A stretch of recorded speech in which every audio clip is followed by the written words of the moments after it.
So, for those of you who don't know, I like Magic the Gathering, and there is a channel that I really like consuming content from regarding Magic the Gathering, and that's Tolarian Community College. Shout out to the professor if they happen to watch this video. They probably won't, and that's fine. Better for the sanity. But what I wasn't expecting was to see their commentary on some political stuff about the Holocaust. So this video is not about the professor. The professor's fine, professor's cool.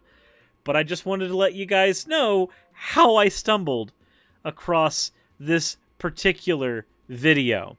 But before we get into this video about apparently teaching opposing perspectives about the Holocaust, let's go ahead and get into the fan art section. But well, if you're new here, maybe you're not used to what happens with the fan art section, but well, people tend to meme the shit out of me.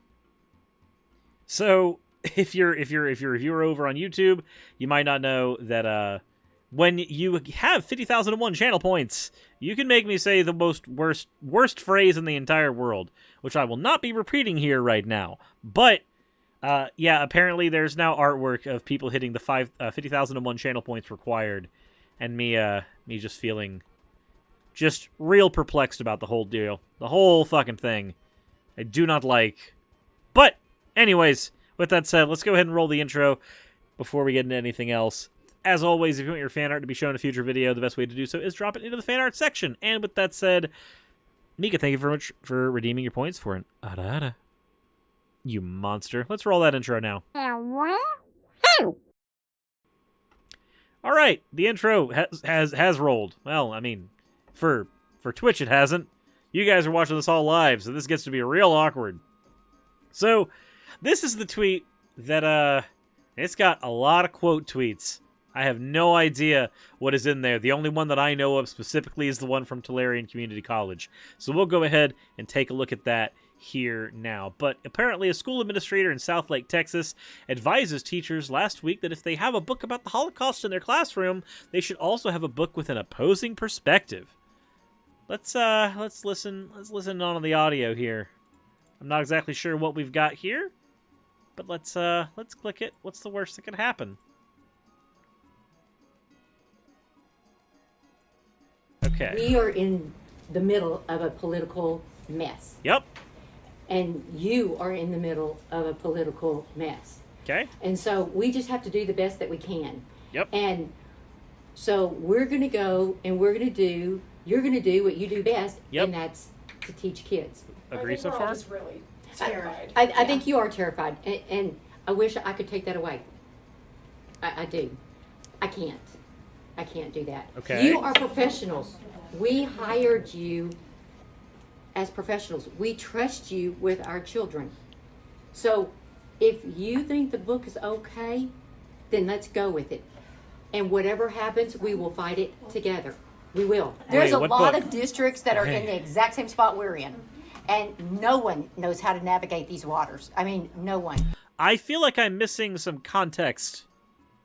I'm feeling real weird about this already. There's a lot of cutting, and I do not know what is happening. Also, Salem, thank you very much for redeeming your points for an owl. Okay. Teachers complained they still didn't understand the new book guidelines, so Petty offered an example. As you go through, just try to remember the concepts of 3979 and make sure that... Oh, this is in Texas!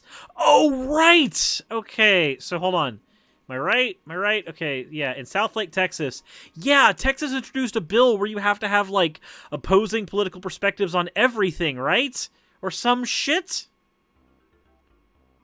Let's see here. If you have a book on the Holocaust, that you have one that has opposing, that has other... How do you oppose the Holocaust? Believe me, that's come up. So number the stars. So, wait a sec, wait.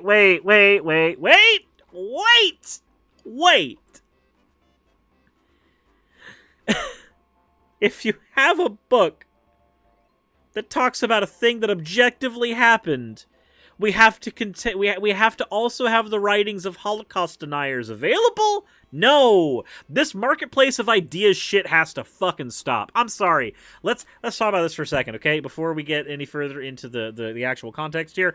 No. Here's the thing about the marketplace of ideas.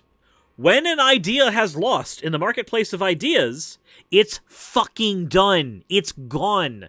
Let it be dead. You don't have to keep bringing it up because, what about that perspective? No, eugenics has lost. The Nazis have lost. Holocaust denialism has lost. Flat eartherism has lost. Space travel denialism has lost. Fucking no! You do not need to bring in this, both sides are equally valid. No, the fuck they're not. No. Both sides are equally valid works in matters of opinion. The Holocaust is not an opinion. It is a thing that objectively happened. The moon landing is not an opinion. It is a thing that objectively happened. The flat earth is not an opinion. It's a fucking myth. You don't need this two fucking perspective shit on stuff that we are settled on. We're done with them. We don't need that.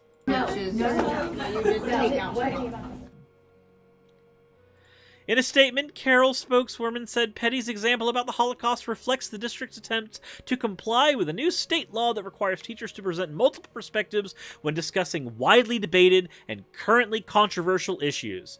Holocaust denialism is in fact widely debated, but not among experts. That's the thing. That's the important thing. Flat eartherism is widely debated, but not among experts.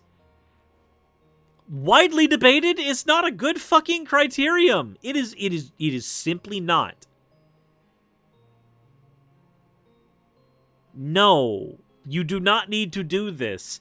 Widely debated is not a good criterion. Widely debated in the field, widely debated by the experts in the field, widely debated by those who matter, sure. But this is not that. This is not that. Anything else here that we need to be looking at? Not that I can see.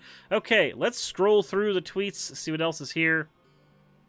Carroll Independent School District Director of the Curriculum, Gina Penny. Make sure that if you have a book on the Holocaust, that you have one that has an opposing and other perspectives. Yeah, we have all that here. We have the bit on NBC News. We got all of that. Group of South Lake parents have been fighting for more than a year to block new diversity and inclusion programs. Carroll, yeah, because it's Texas. Everybody there. Okay, so here's the thing. Here's what I want more than anything. And I might do a follow-up video on this if somebody has the sauce for this, but I don't currently have the sauce for this. I want the full audio. There was a lot of cutting in there. There's a lot of stuff being done to that audio that I did not agree with when trying to actually show the full context of the conversation. There are things in there that, regardless of context, I can disagree with. Easily. Very easy for me to disagree with the idea that you should have a book on Holocaust denialism there so that you can teach Holocaust denialism. Like, no, we don't fucking need that. But I would like the source for this audio. I would like to know what all happened in that conversation.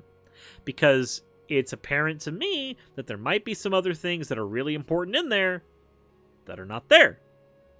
I'm not saying that's going to absolve the people here in this conversation. And I'm not saying that context clarifies or makes the fucking points that are said there any better. They don't. But I still want it. Because information is good in this particular situation. Okay. Well, with that said, I am feeling physically ill. Not because of that, but because apparently my sleep schedule and everything else is not in the right place, so we are going to be ending this particular topic.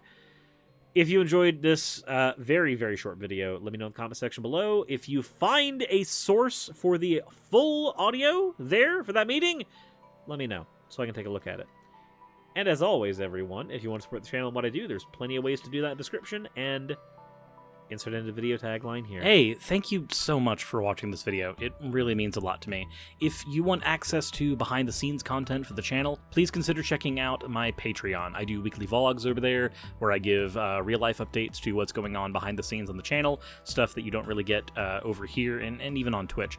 Patreon also helps the channel's stability a whole lot. Without Patreon, I wouldn't be able to do this at all. Especially with the kind of content that I do, neither YouTube nor Twitch are the most stable sources of income. If you are a $20 and up patron, then you will be featured on the ending slides as shown in the beginning of the end credits. If you want to catch the streams where all this content comes from, then consider heading over to Twitch and following. And if you want to continue watching over here on YouTube, maybe consider clicking one of the end screen videos. And once again, I want to thank you so much for spending your time with me over on my channel. I wouldn't be able to do literally anything that I'm doing over here on YouTube without each and every one of you. So, thank you.